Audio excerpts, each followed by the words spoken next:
এখন উনি, আমরা তো যখন সাইফুর রহমান সাহেবকে দেওয়া হয়েছিল এরকম অনেক কথা উঠেছে, তখন আমরা দেখেছি ঢাকা শহরে চিকা মারা, ভ্যাট হটাও বাংলাদেশ বাঁচাও।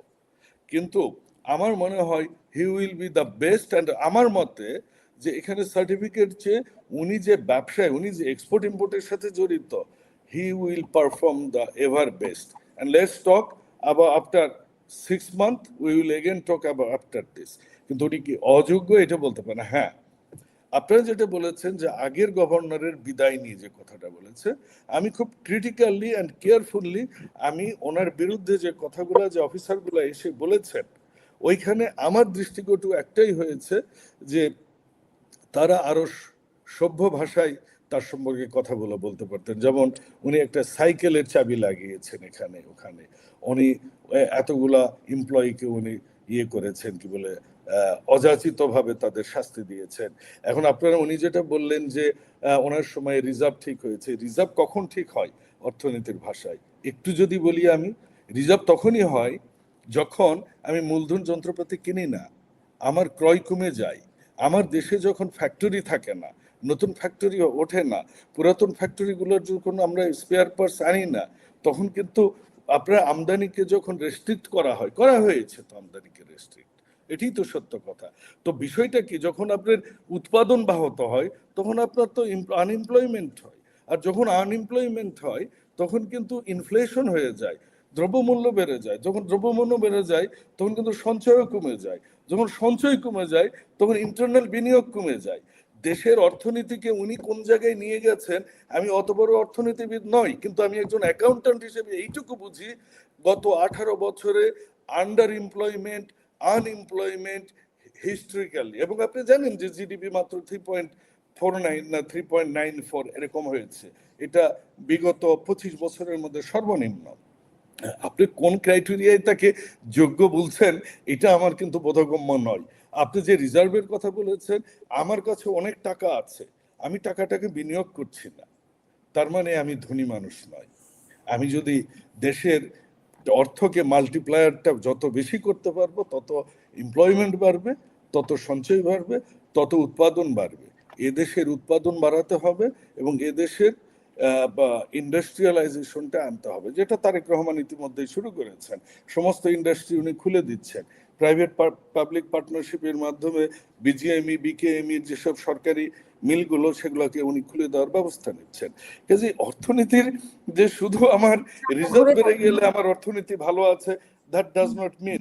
এখন যেটা বলেছেন সবচেয়ে বড় কথা, আমরা যে এত সমালোচনা করছি, আচ্ছা 9 জনের মধ্যে যে আসামি করা হয়েছে ইতিমধ্যে কিন্তু 5 জনকে নেওয়া হয়েছে, যদিও মেন 2 জন নুরা এবং আবদুল্লাহকে এখনো ধরা যায়নি, কিন্তু সেটা নিয়ে যে হবে না, এটা একদম ওভার দ্য নাইটে আপনারা এতটা ফ্রাস্ট্রেটেড হয়ে গেছেন, আমি বুঝলাম না।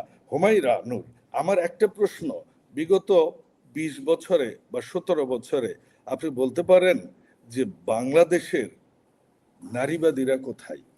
আমরা তো আগে দেখেছি, ইয়াসমিন হত্যার সময় আমরা কিন্তু দেখেছি আমাদের দেশের, এই যে আমাদের দেশের সংবাদকর্মীরা, শিক্ষকরা, বিশ্ববিদ্যালয়ের শিক্ষকরা, আইনজীবীরা, এবং খুবই ক্রিটিক্যালি অ্যান্ড ক্রুশিয়ালি আমি দেখতেছি নারীবাদীরা পর্যন্ত একটা পার্টিকুলার দলের হয়ে কাজ করে।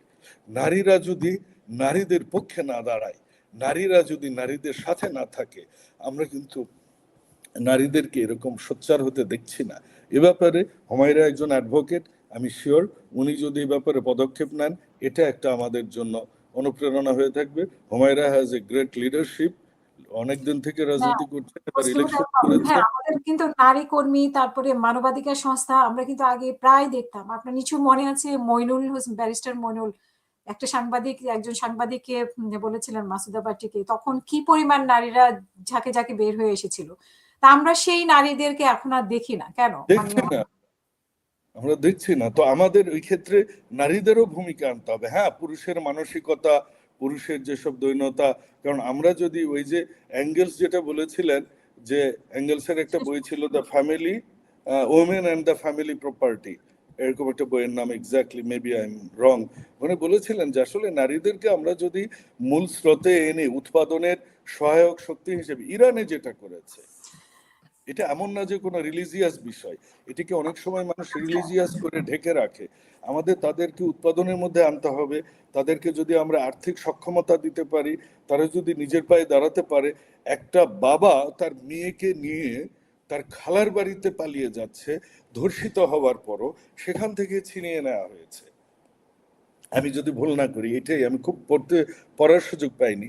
তো সেইটাকে নিয়ে আমরা তো চেয়েছিলাম আজকে যে হ্যাঁ, আমাদের নারীরা এখানে আরো সোচ্চার হবে। আমি ধন্যবাদ জানাই হাসিনা আপাকে যে এরকম একটা টপিক নিয়ে আজকে আমরা আলোচনা করি। And let's be here that let us make the country, let us give the honor to the women, let us make the when women says no and no matlab na hota hai, Amitabh বচ্চনের dialogue. So অনেক আমরা যেন সেরকম সম্মানটা আমরা নারীকে দিতে পারি।